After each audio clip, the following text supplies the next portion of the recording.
said, "You know, I wouldn't care if we stayed here for another month. I'm tired of going out on quests and fighting dragons and things like that." Sarah giggled and looked at him mischievously. "I don't remember you fighting any dragons," she teased. "That was Reb, if you'll remember." Josh reached over and hit her lightly with his fist. "Never mind that.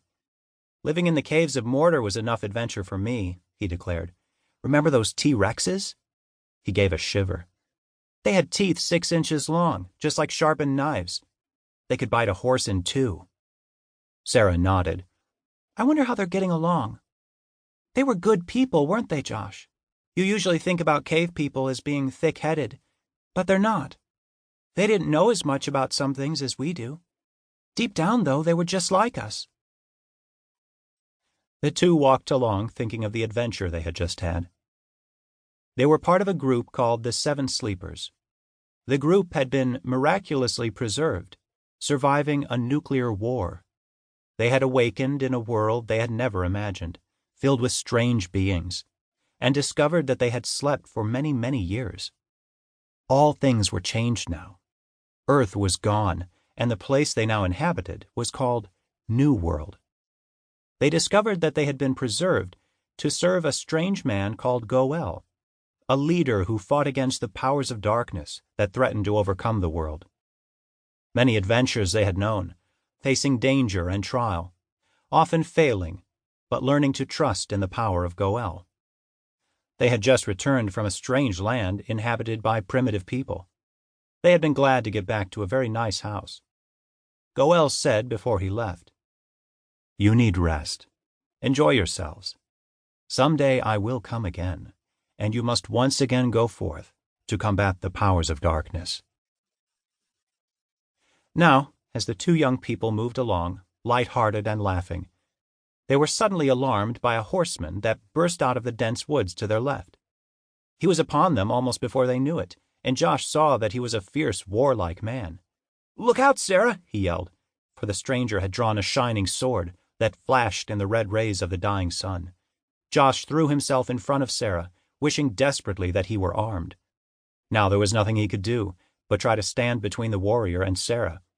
"What do you want?" he cried out, standing straight. The warrior was mounted on a fine, clean-limbed horse that looked swift as the wind. He was not a large man, but slender and muscular. His eyes were almost black, and he swept the two with a careful glance. His skin was darker than usual, burned golden by the sun. He had a black beard and trim mustache. He wore a light robe that was almost white, and reminded Josh at once of pictures of inhabitants of the desert back in Old World.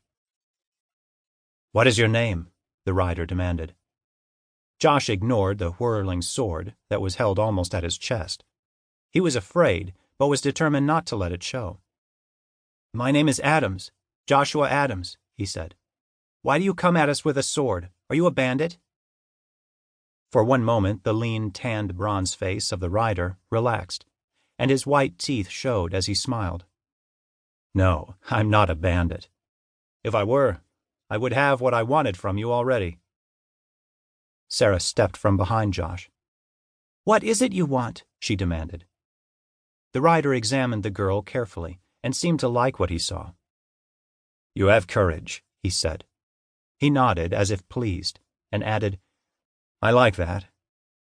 He sat on his horse for one moment, then seemed to make a decision. In one swift move, he came off the animal in a smooth, gliding motion. He slipped his blade back into the sheath at his side, then shoved the hood back from his face. His hair was black as hair can be, and he was a handsome man, though somewhat the worse for wear. He looked tired, and when he spoke again, his voice sounded weary. "My name is Abdul," he said. "I serve Chief Ali Sharif." "Ali Sharif?" Josh shook his head.